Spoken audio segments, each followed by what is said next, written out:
বেগমগঞ্জ উপজেলার আলাইপুর ইউনিয়নে ১ নং ওয়ার্ডে আগামী ২৭ তারিখে উপনির্বাচন অনুষ্ঠিত হচ্ছে। নির্বাচন যতই ঘনিয়ে আসছে, প্রার্থী ও ভোটারদের মাঝে উৎসবের আমেজ ততই বাড়ছে।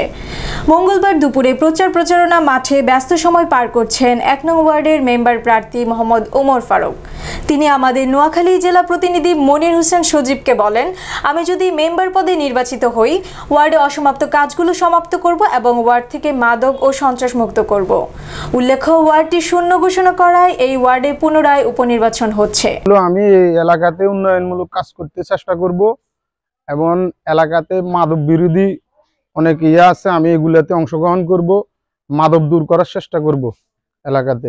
আর আমি সকল ভোটারের কাছে আমি দোয়া চাই, এই বলে আমি শেষ করতেছি। আসসালামু আলাইকুম।